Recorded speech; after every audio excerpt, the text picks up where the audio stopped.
All right, guys, American's Bee Farming here. Little update on the bees and the late winter. It's February 8th or 9th of 2022. It's about 53 degrees, slight breeze. Feeding the girls 1-to-1, little lighter than 1-to-1 sugar syrup with a pinch of HoneyBee Healthy in it, and have some dry sub pollen going here. They are just finding this. I've been putting it out in the day. This is the third day. They take it inside at night so it doesn't get ruined.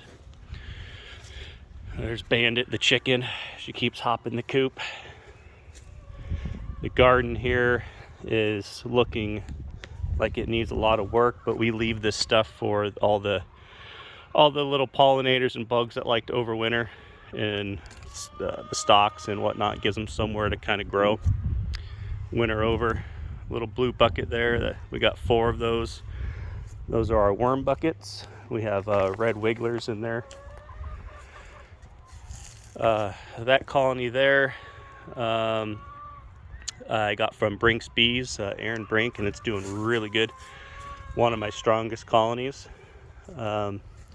This colony here was a nuke that I got from Johnston Apiaries, and it's part of the Nuke First package challenge. I had to split it probably about 5 times, 3 or 4, I don't know, quite a bit. Caught a swarm out of it and recombined them after the queen really didn't mate well. Anyways, I just cleaned out the bottom board and reduced the hive gates down to 1. I had 2, and the other one was blocked off with a screen for ventilation. Hoover hive here. This is now the bee weaver queen. It was the home of the package, which essentially, for the most part, if I remember right, died out. That queen I ended up culling towards the end of the year, just because I had to split it. They were trying to supersede her. I was trying to intervene on it. I should have just let it go, but here we are. Took 2 stings from these girls, cleaning out the bottom board and reducing it down to the 1 hive gate. Queen Grace here is one of the queen cells from the nuke that I got, from Johnston Apiary. It ended up having swarm cells, which, you know, hey, another reason to inspect the nukes before you buy them, just to make sure. But honestly, I'm not complaining at all, because I got a really nice nuke out of that, and they're doing great. This here is the original queen I got from Johnston Apiary.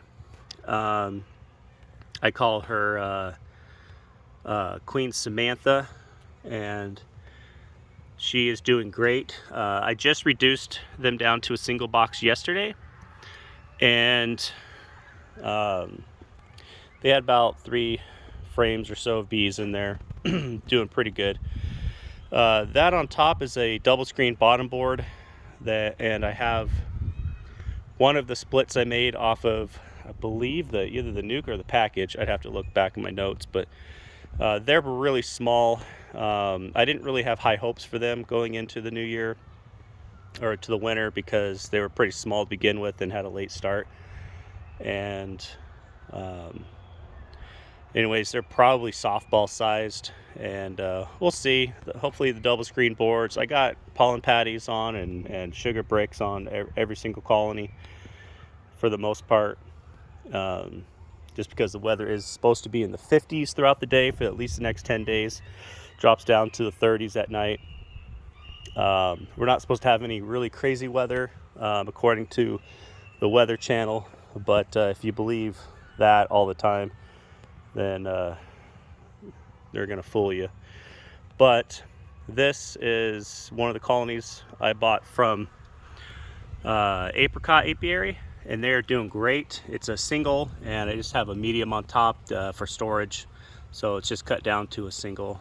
Also, that bee cozy is big, so I'm using that as storage and extra space for some of my feeders, my wraparound feeders that I'm using to feed the bees.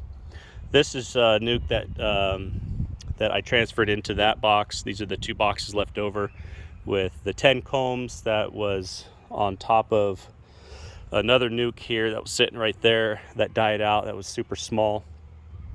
So I had that nuke die out, and that was pretty much it. My other 2, the one that was sitting there by the scarecrow and then sitting in that box location, I ended up combining them with 2 other colonies to kind of strengthen them a little bit before winter, so I don't really consider them a loss. So just the one there, and it was small, kind of like that one. I should have intervened sooner.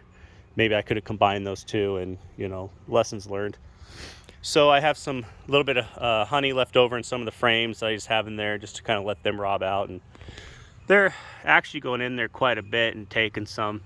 So the barrel hive, this thing is probably my strongest colony, if you believe it or not. There's probably at least 5 or 6 frames of bees in there, and unfortunately the barrel structural integrity is kind of warping and bending out a little bit, so they found this little place to come in and out of. Also in the front, same thing right there. It's kind of their 2 main entrances. They use this. I don't even know why I have it open, because they're still using it.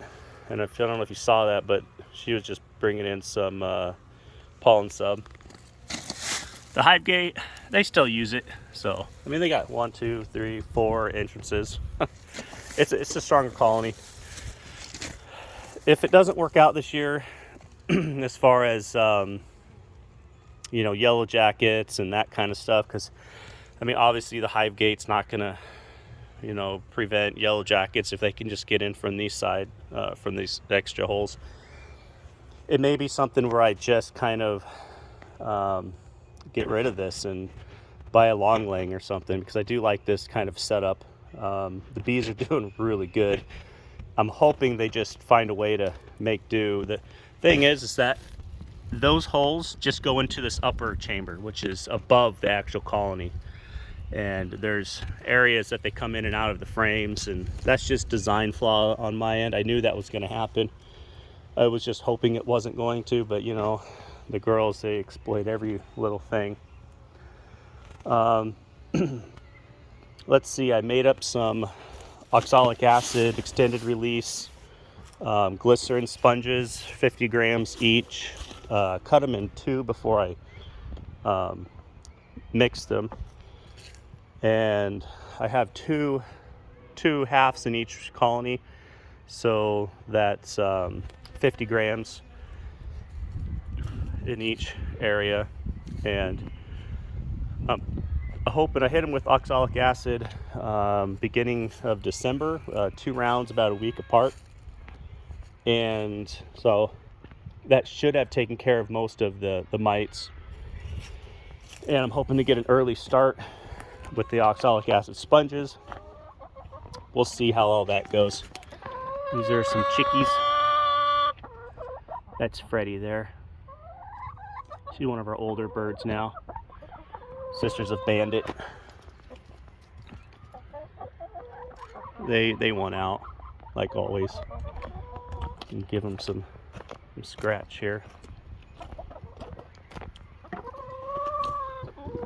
Hi ladies, what you doing? Huh? What's going on, ladies? You want some scratch?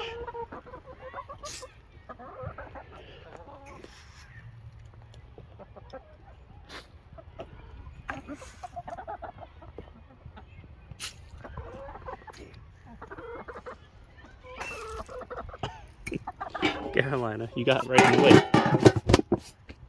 It's Carolina. We sing a song to her. All right, there's some kale that got left over. Actually, it lasted till recently. It was looking pretty good, and then it just got freezer burnt. Can't wait to get this thing going this year. Pull out all this dead stuff. There's a million what are those called? I don't know, it's my wife's department. I'll think of it probably after I end the video. Some of my table grapes I got pruned up. Got one over there. The rhubarb, which lives here, should be coming up soon. Usually start seeing that once the weather gets better. So yeah, that's just an update. Oh, the pond. The pond is doing really well. You can see the fishies. Oh, of course they disappeared. See the bees like getting water there. A few dead ones. Yeah, the goldfish are in there. You see them all the time, and they're getting water from here. And I don't know what the deal is. They keep dying here. Or I don't know if they get too cold, and then it just gets too cold for them, and they can't fly anymore, or what. But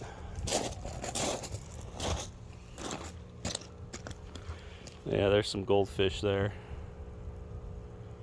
They're doing really well. Can't wait to get this all cleaned out. Usually do that in about April. Get the pond open. Here's a bunch here.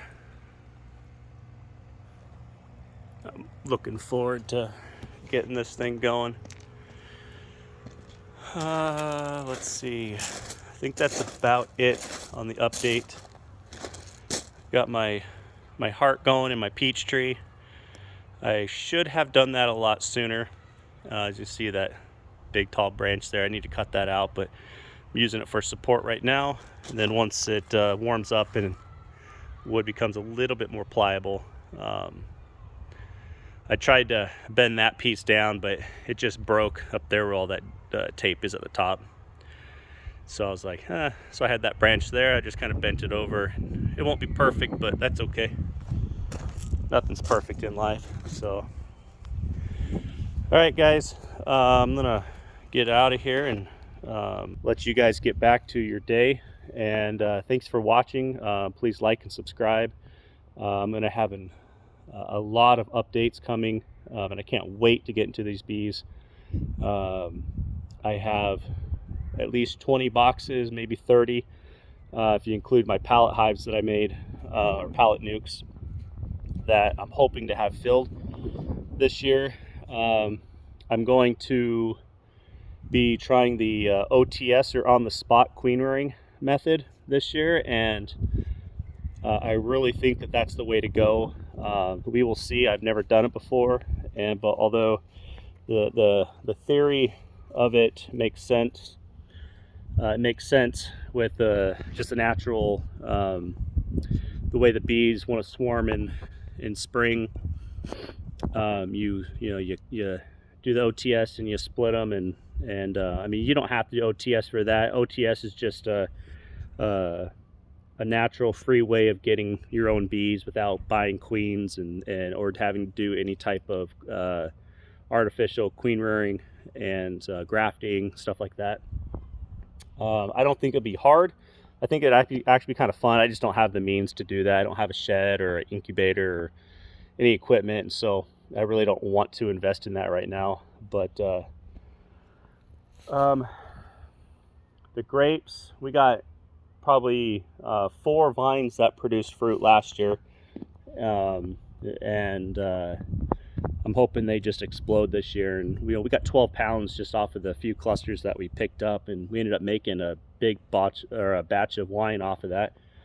Probably got about, I don't know, 20 bottles off of that, of some grape wine, just a blend. We got seven or 8 different varieties. Last year, after the April freeze, we lost a few of our vines, 3, and then 1 came back really slow, and so we had to replace them. And I believe we put 2 or 3 different varieties right there, of kind of a table / wine grape, so we could munch on them if we wanted to. And then we also have those ones in there. So hoping to get some type of honey crop this year, so I can maybe venture into some mead making, and hopefully maybe doing little batches of that every year to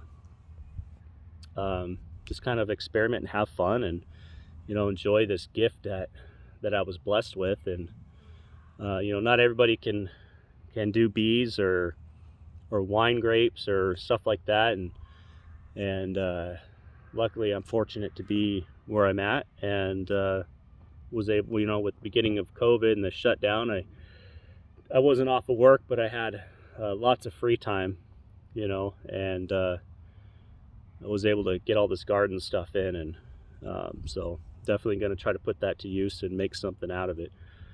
If you have any questions, let me know. Again, please like and subscribe, and we'll see you next time. Bye.